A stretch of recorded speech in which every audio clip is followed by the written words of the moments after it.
Hi, this is Tasha and I'm back again with another video, and I'm so glad to be here with you to share this word with you. It's a blessing and I'm so happy.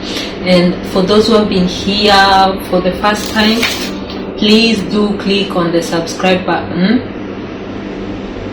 and for those who have continuously been here with me, you can leave a comment in the comment section. And today's topic is going to be a continuation from what we discussed in the other video, and I'm feeling like I need to basically finish up this series of what I started doing, because there are a lot of things that people go through, and you've heard of cases where people end up in depression, people end up some even committing suicide, others getting sick because of the things that they are going through. Now this video is going to give you the next step on what you need to do if you are facing these tough situations. So this topic today is going to be called Be Still. Be still, because it's very uncommon for you to be told to be still when things are not working out, when things are haywire, when you feel like you need to do something to correct the situation. But that is when God is telling you to be still, apparently, because He's not always like in a hurry. There's nothing that catches Him by surprise. That is what I told you from the other video.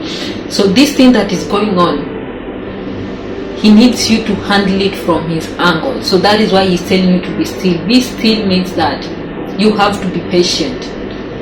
For you to be patient, it's a virtue that you have to develop by the Spirit of God, because you can't be still if you are not patient.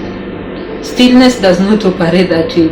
If you are not patient, you will find yourself doing everything in your power to rectify whatever is going on in your life, or to find another solution from what you think can help. That is in Exodus 14. If you follow the story, it's about a case where the children of Israelites were coming out of Egypt, and they were approaching the Red Sea, and they realized that the Egyptians were pursuing them. So this is a situation where, you know, if you have to go forward, there's possibility that they'll drown, and if they turn back, there's a possibility that they will go back into captivity. So, and there's also another angle that people might have taken in that situation. There's the possibility that because they were following Moses, and Moses had heard from God that they should go by then, so if he took these steps by faith and did whatever God had told him, now in this case they were looking at Moses and trying to find out, like, why would you do this to us? Why would you bring us to die here? So it's a situation that if you look at another person, you are not helping yourself. What I'm trying to say by this scenario, these people would have had ways of rescuing themselves.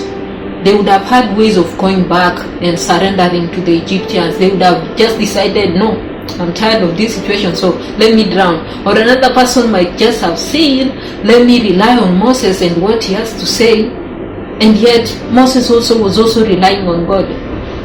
So in this case, what I'm trying to say in all this, we need to come to a point where it is a point where you've reached in your life, a decision that you have made, that you will not put your trust in people, but you will put your trust mostly in God. Because other people might come and try to help you, the influential people that you know, or they might try to help you, but still they might not be able to execute it like the way God would have wanted it to be done. So at some point you need to step back. That is why in most of this video concerning these situations where you're facing a tough situation, I'll advise you to step back and now begin to look at God. That is in Exodus chapter 14 verse 13. It says, and Moses said to the people, fear not, stand firm and see the salvation of the Lord, which He will work for you today. For the Egyptians whom you see today, you shall never see again. The Lord will fight for you, and you have only to be still.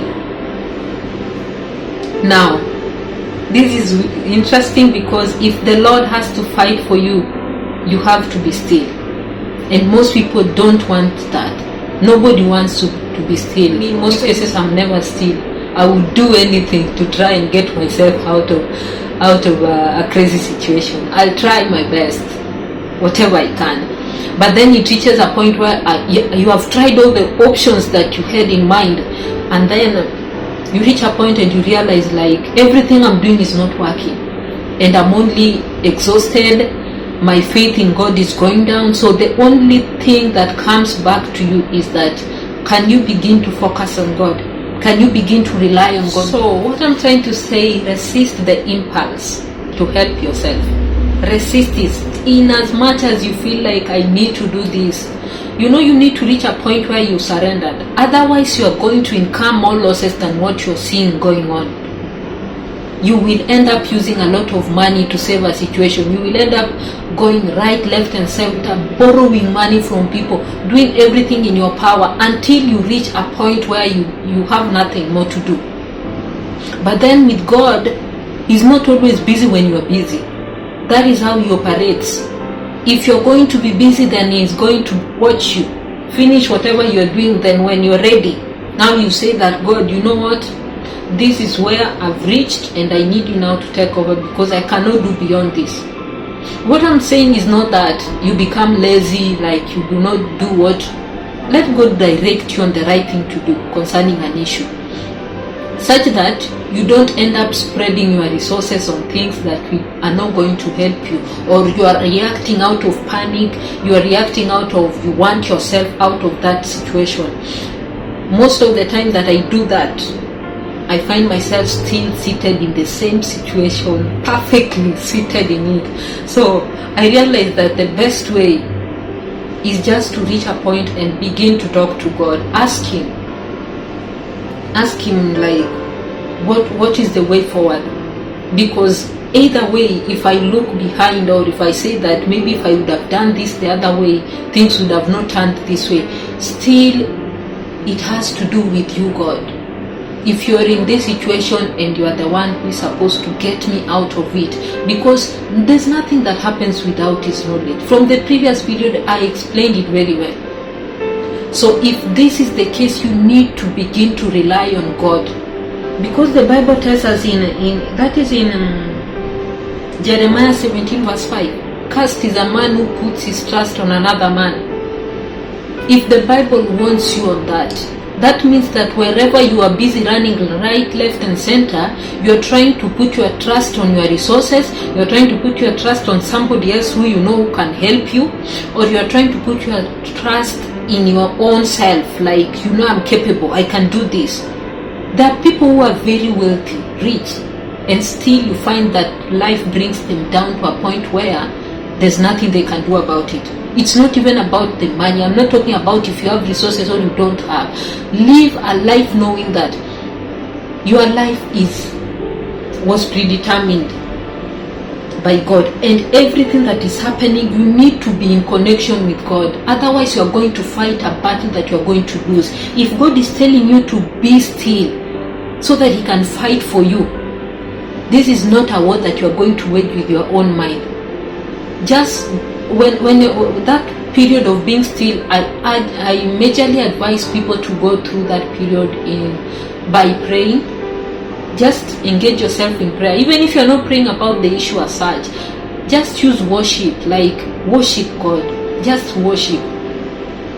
It will help you to come to a point where you come to accept that the supremeness of God in your life. You come to accept that even though this is what is going on, there is God, and He knows the end of this thing. He knows how it's supposed to end. So I would rather I go with the way God wants it to end than the way I want it to end, or than the way the enemy wants it to end. Because the moment you begin running everywhere for help, the enemy will also be there looking out for you, ensuring that you land in more trouble, that you end up even messing things than they were, so that you get more stressed, so that you break, But with God, He's trying to bring you to a place where you rest. You are at peace. You know that, okay, this is what is happening. You come to terms with it and you tell God, okay, just show me the way forward from here. Or do it your own way.